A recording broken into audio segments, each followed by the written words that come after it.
Subscribe करें और bell दबाएं ताकि कोई खबर रह न जाए।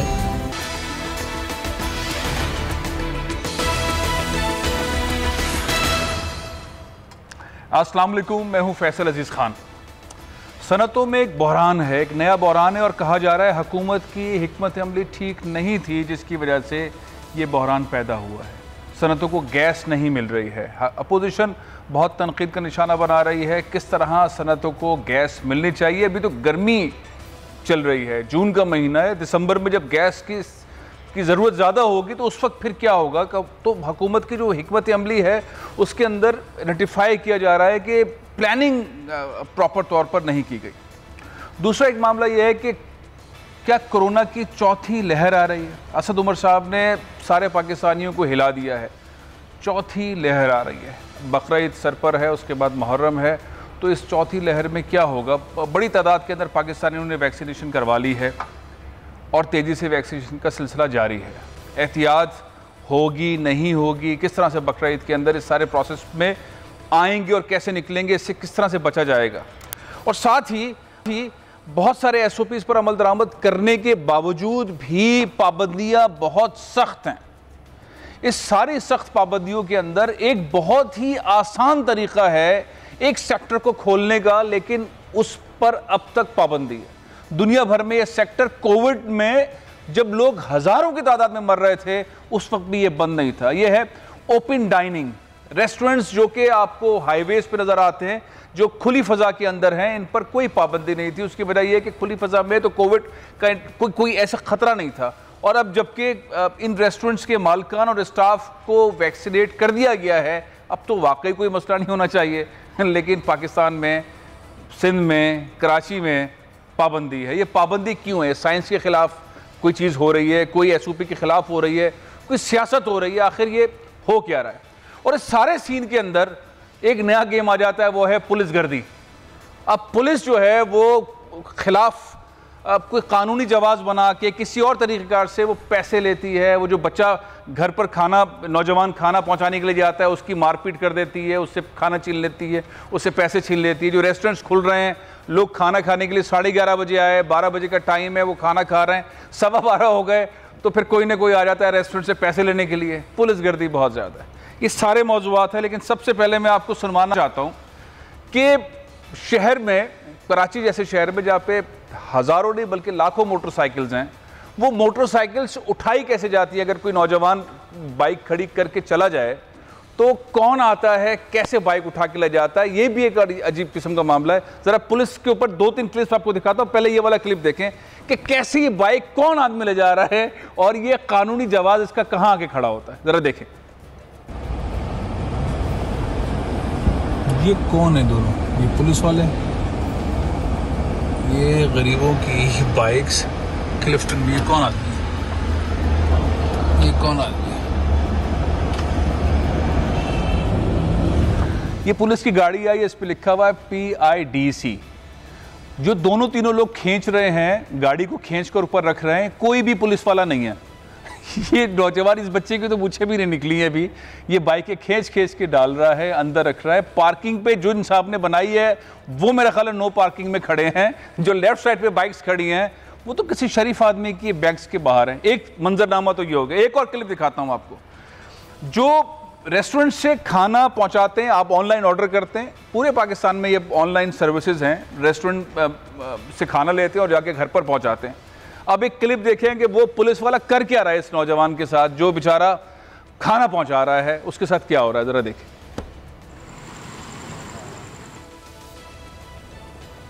ये फ्लैट्स से वीडियो बन रही है। एक मोबाइल ने रोका, वो बेचारा खाना लेकर जा रहा था, उस खाने को चेक किया, उसको एक थप्पड़ भी मारा, फिर दूसरा थप्पड़ मारा, फिर उससे खाना छीन लिया।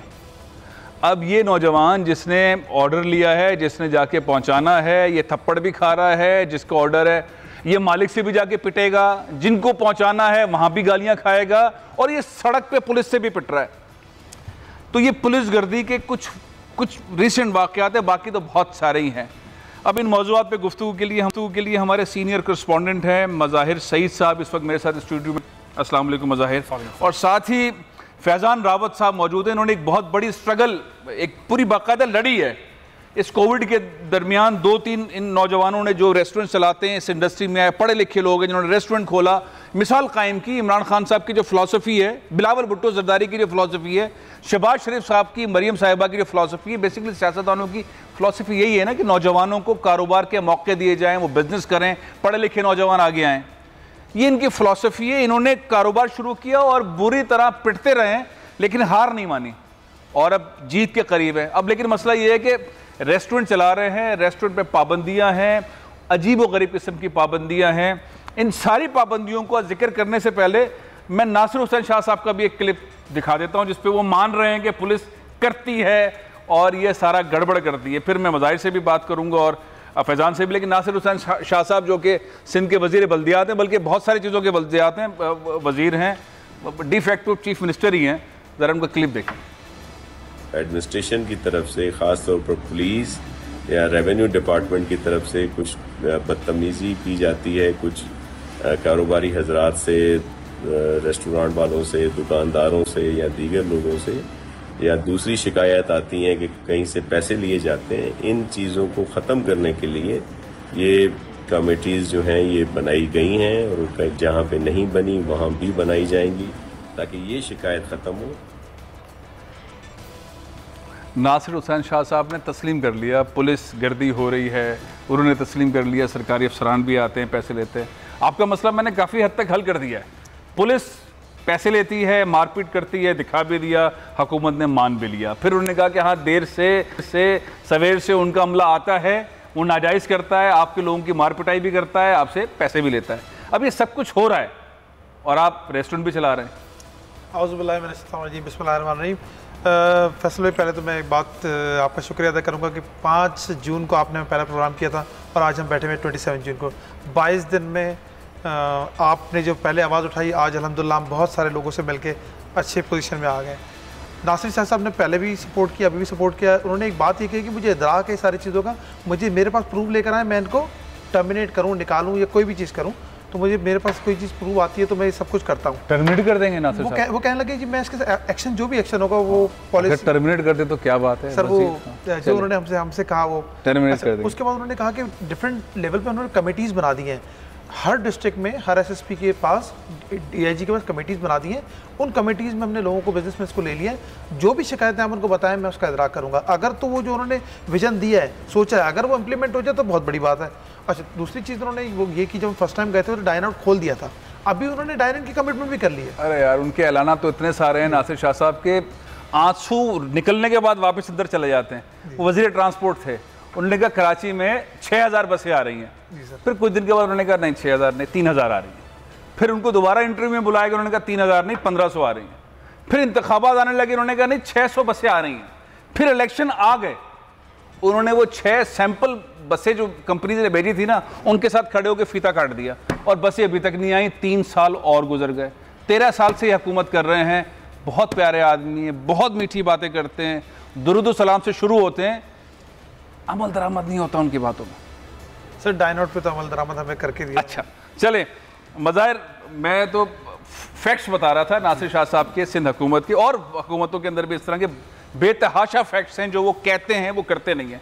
पुलिस गर्दी में ज़्यादा स्पीड आई है, बहुत ज़्यादा है। कानून भी है कि भाई वो उन्होंने कॉन्ट्रैक्टर रखे हुए, लेकिन लीगल पार्किंग से कैसे उठाया जा सकता है। दूसरा, ये मारपीट करना, नौजवान को खाना छीन लेना, वो किसी भी कंपनी का सप्लायर है, खाना लेकर जा रहा है, मारपीट करना, स्ट्रीट क्राइम होना, वो कोई पुलिस है, कोई आईजी साहब है? आपकी आईजी साहब को कभी हमें सुनवाएं तो सही कि आईजी साहब बोलते भी हैं। जी फैसल साहब, पहले तो बहुत शुक्रिया आपका कि आपने मौका दिया। सेकंड ये कि आईजी साहब मुश्ताक मेहर साहब का एक वतीरा है कि जब ये एडिशनल आईजी कराची थे उस वक्त भी बिल्कुल गायब रहते थे, सुनगुन रहते थे, और अब ये दूसरा मौका है कि आईजी सिंध बन गए, मतलब तो पहली दफ़ा बने, तो ये अभी भी अपने ऑफिस से बाहर नहीं निकलते, एक ठंडी मशीन के अंदर बैठे हैं। वहाँ क्या करते हैं?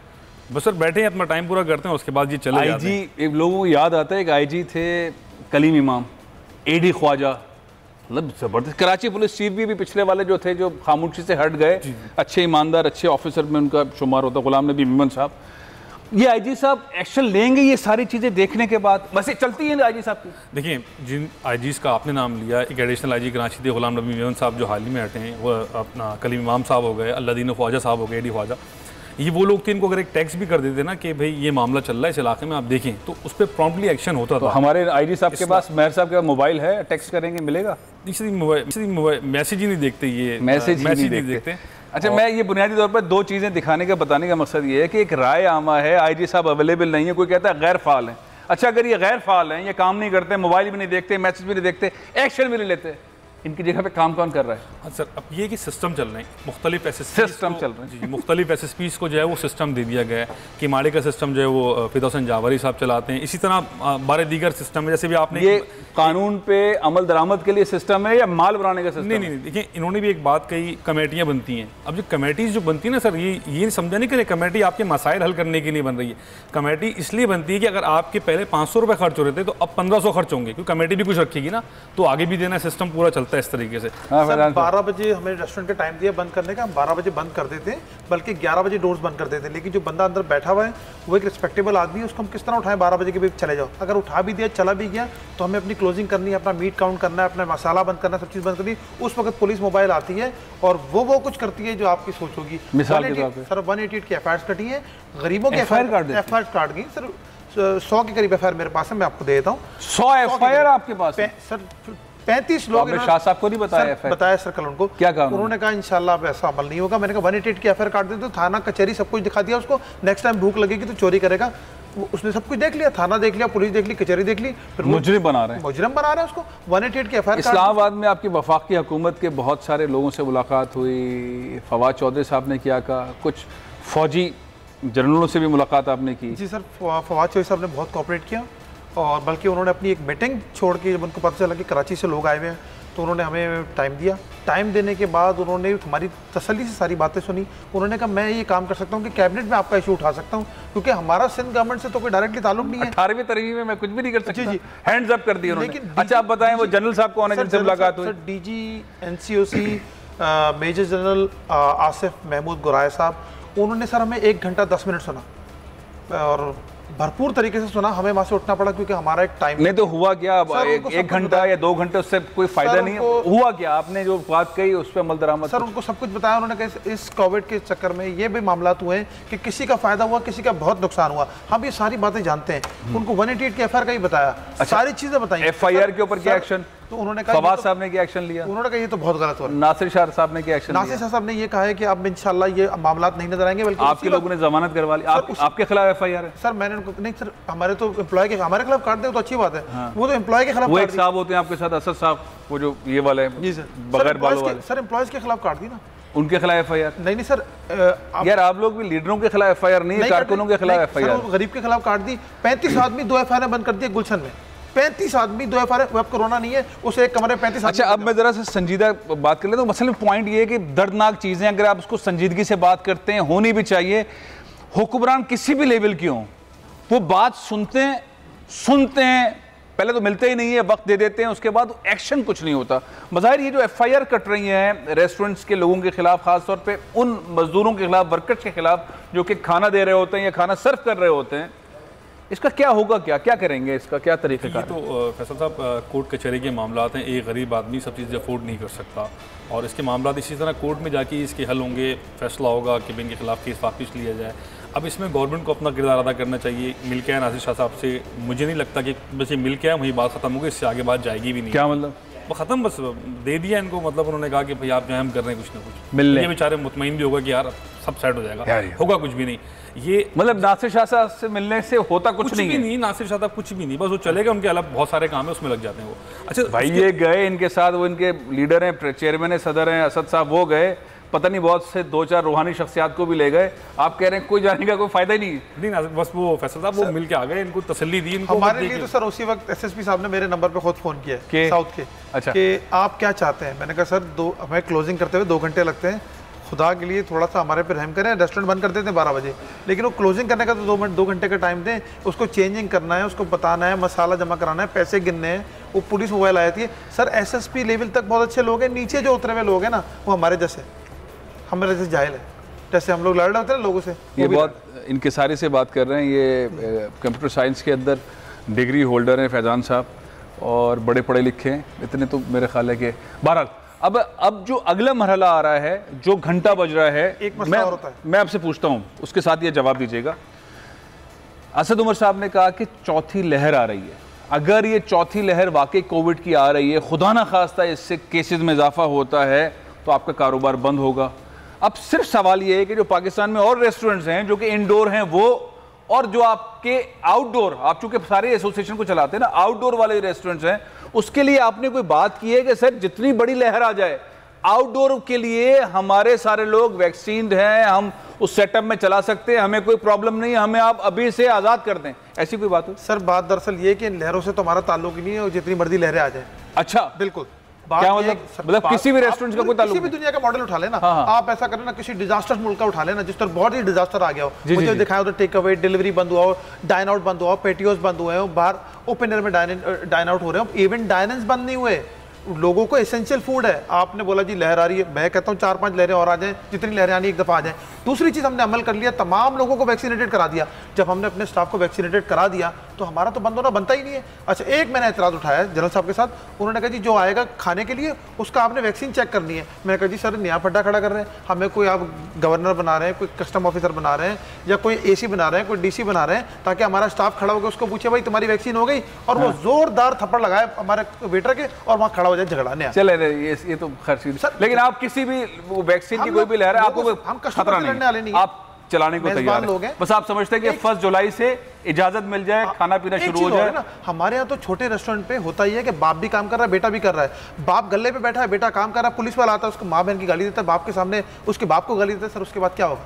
क्या होगा? नासिर शाह साहब को बताया? सर सब बताया। अच्छा चले, बहुत बहुत शुक्रिया फैजान साहब। उम्मीद ये है कि रेस्टोरेंट्स जो हैं 1 जुलाई से खुल जाएं, और जो SOPs हैं हम कॉपी पेस्ट ही कर लें, दुनिया भर के जो SOPs हैं उस पर अमल दरामद कर लें। मैं एक स्टोरी डिस्कस करना चाह रहा था, पिछले कई दिन से वो स्टोरी आई हुई है। 13 साल से पाकिस्तान पीपल्स पार्टी की सिंध में हुकूमत है, और लाड़काना का मतलब ये है कि मोहतरमा बेनज़ीर भुट्टो, जुल्फ़िकार शहीद साहब, उनका शहर, बिलावल भुट्टो जरदारी साहब का, यानी कि बैकबोन जो है पाकिस्तान पीपल्स पार्टी का, वो लाड़काना है। लाड़काना की इस वक्त सूरत हाल है क्या 13 साल के बाद, ज़रा इस रिपोर्ट में देखें। यह है लाड़काना, पाकिस्तान पीपल्स पार्टी का अहम तरीन शहर है, गढ़ है। वहाँ कचरा, गंदगी, सूरज का निज़ाम, बहुत बुरा हाल है। मजमूई तौर पर 13 साल में पाकिस्तान पीपल्स पार्टी ने कितनी रकम खर्च की है, कितना फंड खर्च हुआ है, कौन कौन से नए बड़े मंसूबे बने हैं। कराची का हाल तो सब देख ही रहे हैं, लेकिन लोग सोच रहे थे शायद लाड़काना के अंदर बहुत ज़बरदस्त काम हुआ हो, नवाबशाह में उससे ज़्यादा बढ़कर काम हुआ, लेकिन मैंने आपको लाड़काना की पिक्चर दिखाई। हमारे करस्पॉन्डेंट हैं शिराज पठान, वो इस वक्त मेरे साथ मौजूद हैं। अस्सलाम वालेकुम शिराज। जी वालेकुम सलाम फैसल साहब। शिराज, ये जो पिक्चर हमें सामने दिखाई दे रही है लाड़काना की, गंदगी की, बारिशें हो रही हैं, अभी रिसेंट पिक्चर है, कल की ये फुटेज हैं, पानी खड़ा है, सूरज का निज़ाम ठीक नहीं है, बहुत गंदगी है। हम आए दिन हॉस्पिटल के अंदर सूरत हाल देखते हैं। 3 दिन पहले एक खातून, एक वो चिंची रिक्शा के अंदर जिसके अंदर एक गाय भैंस जा रही थी, गोबर पड़ा हुआ था, उसके अंदर उन खातून को अस्पताल लाया गया, चाटका मेडिकल कॉलेज लाया गया, बल्कि यूनिवर्सिटी लाया गया, चाटका मेडिकल यूनिवर्सिटी। ये सूरत हाल आखिर ऐसी क्यों हुई है? फैसल साहब, इसकी सिर्फ एक ही वजह है, वो है बेतहाशा करप्शन, और इसमें कोई जो है बईद नहीं है। पिछले 40 साल से लाड़काना की अवाम शहीद जुल्फ़िकार अली भुट्टो, शहीद बेनज़ीर भुट्टो के बाद अब पीपुल्स पार्टी के जो चेयरमैन हैं बिलावल भुट्टो जरदारी, फरियाल टालपुर, उनके पार्टी रहनुमाओं को मुसलसल वोट देकर अपना जो कर्ज है वो उतारते आ रहे हैं, लेकिन जो हुक्मरान जमात है उससे अवाम का कोई ख्याल नहीं है। शहीद बेनज़ीर भुट्टो ने अपनी शहादत से कबल म्यूनसिपल स्टेडियम में जो मुंतखब नुमाइंदे से उनके हाथ उठवा के हलफ लिया कि मेरे जो अवाम है लाड़काना के, उनको दहलीज पर इंसाफ मुहैया करना है, सहूलियात मुहैया करनी है, लेकिन वो हलफ जो है आज तक बदकिस्मती से जो है वो पूरा नहीं हो सका। जिन लोगों से हल्फ लिया वो पाकिस्तान पीपल्स पार्टी में हैं अभी? जी बिल्कुल। अच्छा, चलें सोहेल अनवर सियाल साहब से भी सवाल कर लेते हैं, वो इस वक्त हमारे साथ मौजूद हैं। सोहेल साहब, 13 साल से पाकिस्तान पीपल्स पार्टी की लाड़काना में हुकूमत है, मजमूई तौर पर अब तक कितने फंड्स इस्तेमाल हुए हैं लाड़काना में?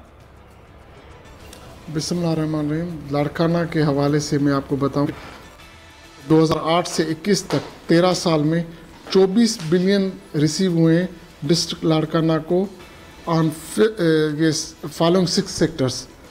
Provincial highways, district roads, district buildings, education works, public health, provincial buildings, उस हवाले से, और 25 बिलियन जिसमें NH का जो एक हमारा जब 2008 से 13 के बीच में फेडरल गवर्नमेंट भी थी, तो उससे टोटल मिला के 49 बिलियन की अब तक 13 साल में जो फिगर है हमें 49 बिलियन मिले।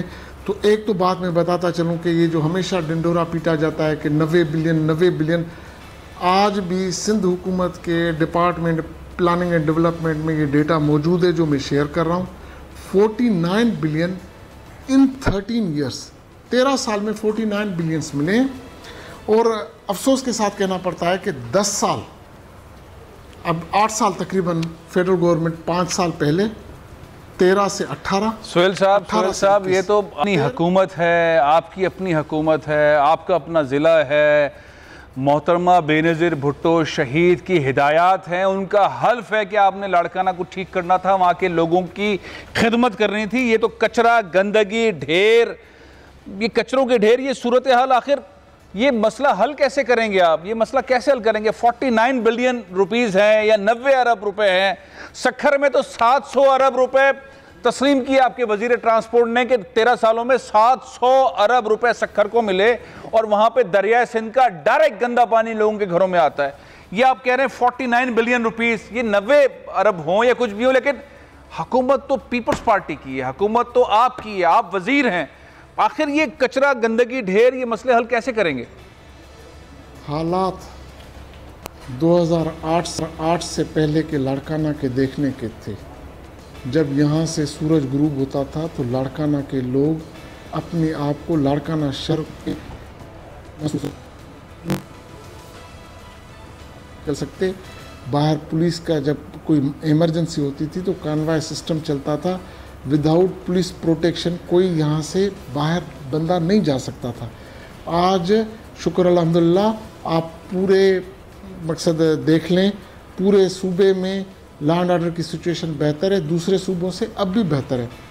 आते हैं हेल्थ सेक्टर में, यहाँ पे मेगा प्रोजेक्ट्स हमारे बने हुए हैं, थैलेसीमिया सेंटर है, NICVD है, नेरो साइंस कॉम्प्लेक्स है, SIUT बन गया है, ट्रामा सेंटर बना है, BHUs बने, 21 BHUs बने थे और उससे भी ज़्यादा बने हुए हैं, रूरल हेल्थ सेंटर बने, रूरल हेल्थ डिफरेंट, ये लिस्ट है मेरी, इतने प्रोजेक्ट्स बने हुए हैं, ये लिस्ट है। रोड सेक्टर में ओवरफ्लाई ब्रिज हो, रोड सेक्टर जो है वो डिफरेंट इंटरनल लाड़काना सिटी के जो है डिस्ट्रिक्ट्स हों, एम्बुलेंसेज हों। और आपने जो कहा कि म्यूनसिपल कॉरपोरेशन सफाई का मसला, अब सफाई का मसला मैं आपको बताऊं कि मंथली ग्रांट जो है तकरीबन 6 करोड़ 60 लाख रुपए की, अब उसमें सैलरी और पेंशन जो है 58 मिलियन बन जाती है, 5 लाख। बहुत बहुत शुक्रिया सोहेल अनवर सयाल साहब। पैसे कितने भी मिलें, पैसे अगर लगते हैं तो पता चलता है। जो आपने प्रोजेक्ट्स बताए हैं, जो प्रोजेक्ट्स आप बता रहे हैं, अगर सफाई नहीं है, चांदका मेडिकल कॉलेज में, यूनिवर्सिटी में एम्बुलेंस ही नहीं है, कुत्ते के काटने से लोग मर रहे हैं, एड्स से लोग मर रहे हैं, सूरत हाल वहाँ की इतनी ख़राब है, तो पाकिस्तान पीपल्स पार्टी को उस हल्फ को याद करना चाहिए जो मोहतरमा बेनज़ीर भुट्टो शहीद ने पीपल्स पार्टी की क़यादत से लिया था। ये तो गढ़ है। और शहरों के बारे में भी आपको रिपोर्ट्स दिखाएंगे, लेकिन यहाँ अब ख़त्म हो रहा है प्रोग्राम का। इंशाल्लाह अगले हफ्ते फिर मुलाकात होगी। इजाज़त दीजिए। पाकिस्तान जिंदाबाद।